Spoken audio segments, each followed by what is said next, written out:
Asalaamu calaykum saaxiibayaal, waa maalin cusub, saacad cusub, fiidiyow cusub iyo qayb cusub. Waa qaybtii 7aad ee buugga qisooyinka nebiyada. Halkani waa hoyga buugaagta taxanaha ah ee nooc walba leh. Halkan waxaa joogto ugu soo gudbinaa buugaaga xiriir ah oo aan halbogna laga boodayn. Dadka qaar waxa ay dhageystaan soo koobida buugta, laakiin malaha wax faa'iido ah. Buug la soo koobay. Buugga aad halkan ka dhageysatay waxaa ugu xisaabtamaysaa in aad akhrisay oo kale marka joogtayso barteena YouTube ee Ogaalsida Media. Maantana waxaa akhrin doona qisadii Nebi Yuusuf. Marka fadlan la soco buugaagta aan halkan ku soo gudbino, waxayna ku bilaabaynaysaa sidan qisadu.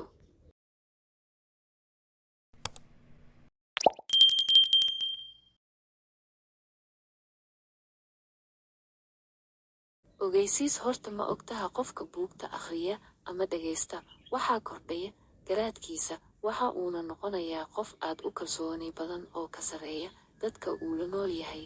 Marka daawadeed waxaa kuu rajaynayaa in aad nogeysiiso qoto qof garaad badan. Taariikhaha adduunka la socda buugaagta halkan kala socda iyaga oo dhammaystiran. Ogowna haddii aad isku qancinaysi waxaan waa application, codkiisa lama dhageysan karo, waa mid adi ku taal. Anigu waxaa u dhididayaa dadka faa'iidada raba oo raba in ay wacyigood dhisaan. 40 daqiiqo oo ay 10 ku akhrin lahaayeen ugu badalo 10 daqiiqo oo dhageysiga iyo 5 bog oo hal mar ah. Qisaduna waxay ku bilaabanayaa sidan. Nebi Ibraahim wiilashiisa waxaa ka mid ahaa Ismaaciil oo ay ku abtirsadaan reer Quraysh. Sidoo kale Nebi Isxaaq waxa uu dhalay Nebi Yacquub calayhi salaam. Nebi Yacquub waxa uu dhalay 2 carruur ah ay ugu yar yihiin Yuusuf iyo Binyaamin oo Nebi Yacquub aad u jeclaa. Waxa uuna Nebi Yacquub dareemi jiray in Yuusuf uu leeyahay arrimo la yaab leh. Maalin maalmaha ka mid ah, Yuusuf oo dayar ahaa ayaa ku riyooday riyo weyn oo cajiib ah. Waxa uu arkay in hal meere qorraxda iyo dayaxa ay isaga u suujadayaan. Waxa uu riyadii u sheegay aabbihii Yacquub. Yacquub oo gartay in riyadu ay tahay mid weyn ayaa wiilkiisa kula taliyay in uusan la wadaagin walaalihiisa. Sababtuna waxay ahayd in Yacquub uu dareemaya in wiilasha kale ay xiqdi u qabeen. Maalin waxaa dhacday in wiilashii ay shiraan. Waxaa shirka joogay hal eber wiil. Waxaa maqnaa Yuusuf iyo walaalkiisa Binyaamin oo iyaga loo tashanayay. Shirka waxaa looga arrinsanayay sidii laga yeeli lahaa Yuusuf iyo Binyaamin oo aad looga jecel yahay guriga. Qaar baa soo jeediyey in la dilo Yuusuf ama lagu tuuro dhul fog oo aan laga yaabin in dib dambe loo arko. Wiilka weyn ayaa soo jeediyey in aan la dilin Yuusuf, lagu rido ceel si ay u qaataan dadka safraya ee ganacsatada ah. Rayigaas ayaana la isla qaatay. Wiilashiisa baa Yacquub ku yidhi, aabbe Yuusufna raaci oo ha nala ciyaaro, innaga ayaa ilaalinayna. Waana ka oggolaaday Nebi Yacquub isaga oo kula dardaarantay in ay daryeelaan walaalkooda oo ay ilaaliyaan. Markii la soo baxay ayaa lagu riday Yuusuf ceelkii, waxaana halkii soo maray niman socoto ah oo ganacsi wata. Kolkii ay wadaantii ku soo rideen ceelkii, waxaa qabsaday Nebi Yuusuf. Bannaanka loo soo saaray. Markiiba nimankii waxay ku iibiyeen Nebi Yuusuf lacag yar oo aan badnayn. Walaalihii Nebi Yuusuf waxay qaleen ri yar, waxayna dhiiggeeda marmariyeen khamiiskii Nebi Yuusuf. Waxay ku laabteen aabbahooda iyaga oo barooranaya. Waxay u sheegeen in dhurwaa uu cunay wiilkiisa Yuusuf. Nebi Yacquub baa isweydiiyey sababta uu waraabuhu u jeexi waayey khamiiska Nebi Yuusuf. Isagoona u caddaatay in wiilasha ay arrin kale ku dhaqaaqeen, waxa uu sheegay in uu sabrayo oo uu Alle talo saartay. Nebi Yuusuf iyo imtixaankii weynaa. Nebi Yuusuf waxa uu noqday addoon la iibsaday. Kolkii laga soo saaray ceelka, waxaa iibsaday wasiirka ugu weyn wasiiradda Masar. Waxa uu wasiirkii la dardaarmay xaaskiisa oo u sheegay in ay xanaanayso wiilka yar, laga yaabee inuu ubad u noqdo. Nebi Yuusuf gurigaas ayuu ku weynaaday isaga oo ku jiray nolol iska roon. Waxaase imtixaan noqotay xaaskii wasiirka oo caashaqday Yuusuf, waxayna isku dayday in ay naftiisa ka doonato. Waxay qurxiday guriga iyo furaashyadii yaalay, waxayna xirtay albaabyadii guriga, waxayna ku amartay Yuusuf in uu dhankeeda u soo dhaqaaqo. Nabi Yuusuf ayaa ku jawaabay, Ilaahay baan ka magan galay in aan xumaan ku kaco, Ilaahay baa xumaan ka nasahan. Waxay isku dayday in ay xoog ku soo qabato Yuusuf ilaa ay jeexday khamiiska, isaguna uu ka cararayo oo leh, odaygaagu wuu i sharfay oo wuu i karaameeyey, wuxuu igu aaminay reerkiisa. Sidee baan u qiyaameeyaa? Waxaa markiiba iridda soo istaagay wasiirkii oo uu la socday ina adeerka gabadha uu qabay. Kolkaas ayay akhriday wixii been ahaa.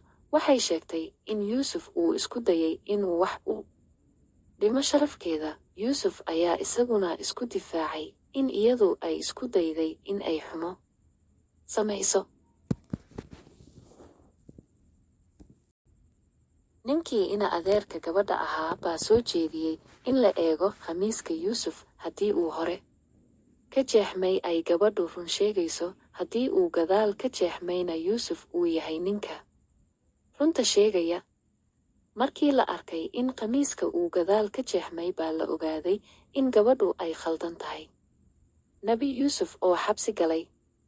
Waxaa magaalada si xawli ah ugu faafay wark sheegaya in xaaska wasiirka ay damacday adoon yar oo gurigeeda jooga. Haweenaydii wasiirka qabay la oran jiray Sulaykha yaa arrinkii ka war heshay, waxayna go'aansatay in ay haweenka kale martisoorto si ay u tusto quruxda Yuusuf. Haweenkii la martisooray waxay aad u la yaabeen quruxda Yuusuf. Waxay yidhaahdeen, kani bashar ma aha ee waa malag kariim ah. Islaantii boqorku qabay ayaa tiri, haddii uusan amarkayga fulin xabsi ayaan dhigayaa. Nabi Yuusuf baa yidhi, Rabbiyow, xabsiga ayaa la ii qaatay intaan xumaan ku dhici lahaa, adduun iyo aakhirana aan halaagsami lahaa.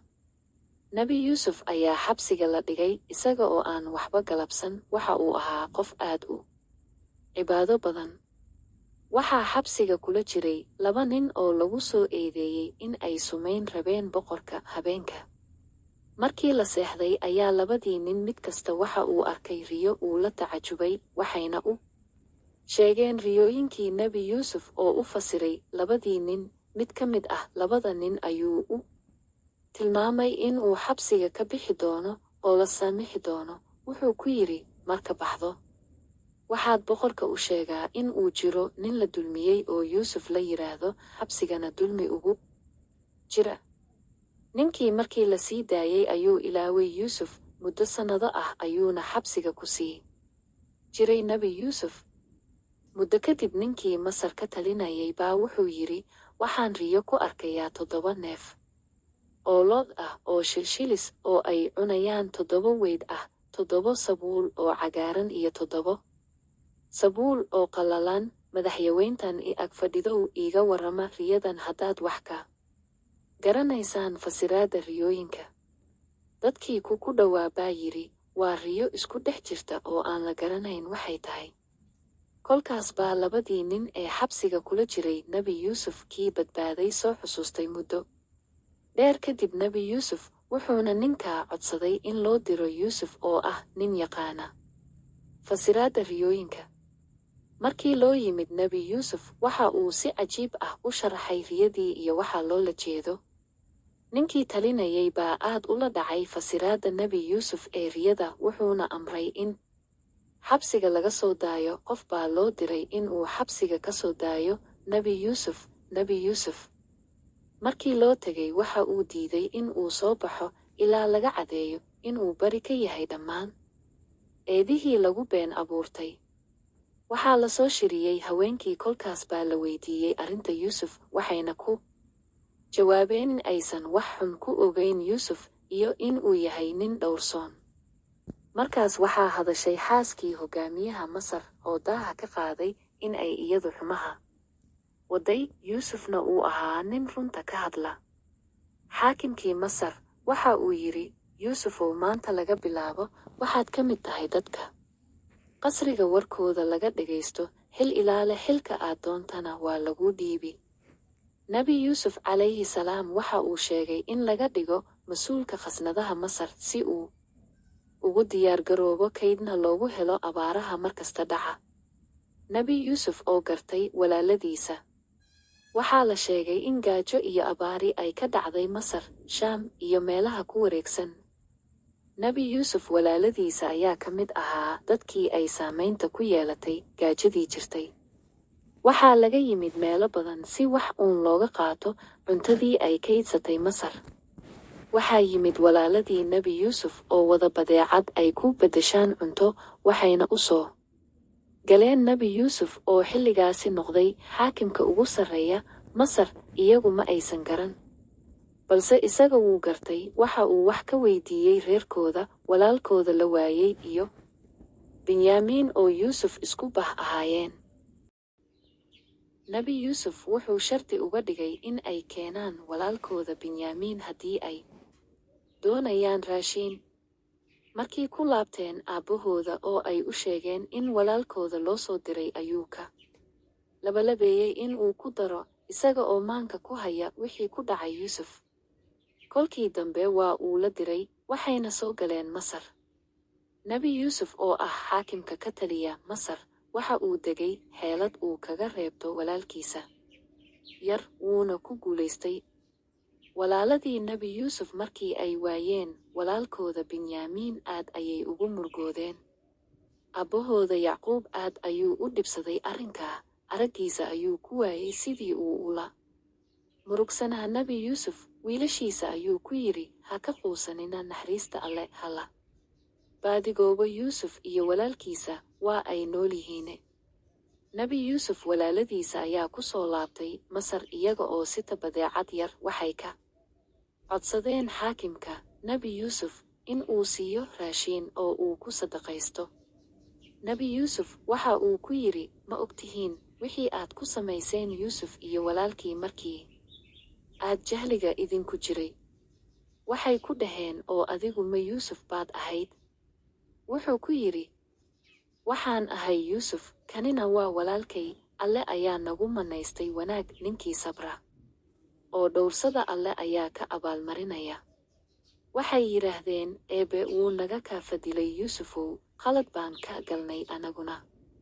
Waxa uu Nabi Yuusuf ku yidhi, waxba idinma haysto walaalayaal, shaydaan baa dhexdeena galay. Alle dembigeenna ha dhaafo dhammaantayada.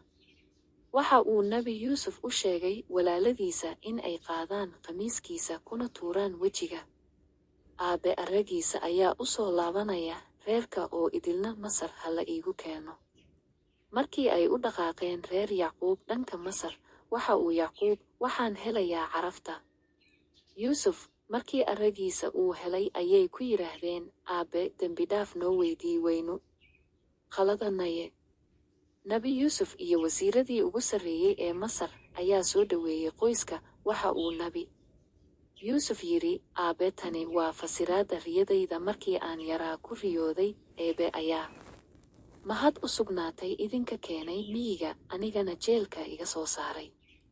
Rabbiyow, waxaad i siisay xukun, waxaadna i bartay fasiraadda riyooyinka. Abuuraha samadaha iyo dhulkow, adaa weli ii ah adduun iyo aakhiro. I oofso anoo muslim ah, ina haleeshii kuwa wanaagsan. Qisada Nabi Yuusuf suuraddan ayaa ku soo aroortay Qur'aanka Kariimka ah. Allah sud isaga oo inoo sheegaya muhiimadda qisada Nabi Yuusuf. Waxa uu yidhi, annaga ayaa kaaga qisoon qisooyintan ugu fiican waxyigan Qur'aanka kuu waxyoonay dartiis, waxaadna ka mid ahayd hortiisa kuwaan wax ogeyn. Markuu Nabi Yuusuf ku yidhi aabbihii, aabbow, waxaan arkay 11 xiddigood, qorraxda iyo dayaxa waxaan arkay iyaga oo ii sujuudsan. Wuxuu yidhi Nabi Yacquub, wiilkaylu, ha uga qisoon riyadaada walaalaha oy markaas ku dhagraan dhagar. Ilayn shaydaanku dadka wuxuu u yahay col bannaanka taagan cad. Sidaa ayuuna kuu doortay Rabbiga, wuxuuna ku barayaa sheekooyinka riyooyinka fasirkooda, nicmadiisana dushaaduu dhammaystirayaa. Iyo Yacquub ehelkiisa siduu ugu taam yeelay labadii waalid mar hore, Ibraahim iyo Isxaaq. Ilaahaguna waa oge falsan xaqiiqdii Yuusuf iyo walaalihiisa waxaa ku sugan aayado waano qaadasho kuwa warsanaya. Maxaynu ka baran karnaa qisadani? 1. Riyooyinka nebiyada waa xaq. 2. Xaasidnimada iyada ayaa dubdhexaad u ah shar kasta. 3. Insaanku waa in uusan raacin waddooyinka shaydaanka. 4. Eebe waxa uu xifdiyaa ambiyadiisa. 5. Alle qof aanan ahayn ha u baryin. 6. Sabirka waxaa lagu gaaraa martabad saraysa. 7. In loo baari falo waalidiinta waa waajib. 8. Cafiska iyo saamaxaadda waxay ka mid yihiin sifaadka rususha.